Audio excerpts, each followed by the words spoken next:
A nível estadual, o poder legislativo é representado pelas assembleias estaduais. As pessoas que fazem parte dessas assembleias estaduais também são eleitas, também são representantes da população, são eleitas por voto direto, o mandato é de 4 anos, e elas têm como função criar leis específicas para o estado da qual fazem parte. Então, a Assembleia Estadual do Rio Grande do Sul cria leis para o Rio Grande do Sul, a Assembleia Estadual de São Paulo cria leis para São Paulo. Uma característica dessas leis é que elas não podem contrariar leis federais. Então a gente tem uma estrutura hierárquica, tipo uma pirâmide, né, nas leis no Brasil.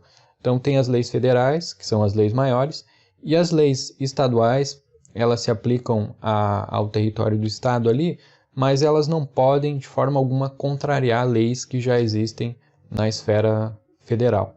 Então, se a Constituição do Brasil diz lá que o país deve garantir igualdade de acesso e permanência nas escolas para toda a população, não pode existir uma lei federal que diga o contrário, que diga que não se deve, que o Estado não tem essa função de garantir acesso e permanência nas escolas. Então os Estados eles têm autonomia para criar suas próprias leis, definir uma série de regras, inclusive sobre como vai acontecer a arrecadação de impostos, por exemplo, mas nenhuma dessas leis criadas pode contrariar leis federais. A nível estadual, o poder executivo é exercido pelos governadores. Então, esses governadores têm uma série de atribuições que fazem parte do executivo, que envolve usar dinheiro para financiar uma série de serviços para a população, obras de infraestrutura, enfim. E eles têm atribuições específicas. Por exemplo, a segurança é uma atribuição dos estados, né? Então, a Polícia Militar no Rio Grande do Sul, por exemplo, ela é financiada, mantida, as pessoas que trabalham na Polícia Militar recebem do estado, porque essa é uma atribuição do estado. Assim como a educação, né? Ou parte da educação. O ensino médio é uma atribuição do estado, enquanto que é mais comum o ensino superior ser mantido pela União, pelo governo federal. A nível estadual, a gente pode pegar 2 exemplos de representantes do poder judiciário. Na verdade, existem outros, mas vamos analisar 2 para entender a função de cada um deles de forma detalhada. Então, quando uma pessoa é acusada de cometer um crime, ela primeiro é julgada pela justiça de primeira instância. Então, ela vai ser julgada, o juiz vai dar um veredito, vai dizer se ela é culpada ou não, e caso o juiz diga que ela é culpada, essa pessoa pode recorrer do julgamento. E aí ela vai ser julgada em outra instância, no caso, na segunda instância.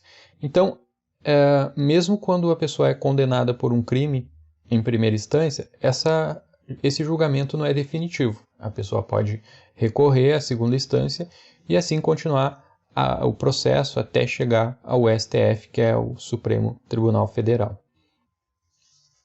Por fim, também a nível municipal, a gente tem uma divisão de poderes no governo. Então, a gente tem, representando o poder legislativo, a Câmara de Vereadores, que são pessoas eleitas também por voto direto, que representam a população, que ficam no mandato a cada 4 anos, e tem como função criar leis para a cidade. E aqui vale a mesma regra que vale a nível estadual. Essas leis criadas para a cidade, elas não podem infringir leis que são superiores a elas, né? Nem estaduais, nem federais. O número de vereadores varia bastante de município para município e existe uma regra que define em função da quantidade de habitantes. Então, por exemplo, uma cidade que tenha até 15 mil habitantes vai ter 9 vereadores. Uma cidade que tenha até 900 mil habitantes vai ter 31 vereadores. E aí existe uma série de regras definindo o número de vereadores para cada 1.000 habitantes que tem a população. O poder executivo nos municípios é exercido pelos prefeitos. Assim como os vereadores, os prefeitos têm uma série de funções relacionadas ao poder executivo que envolve a administração da cidade, né? Usar recursos para administrar a cidade.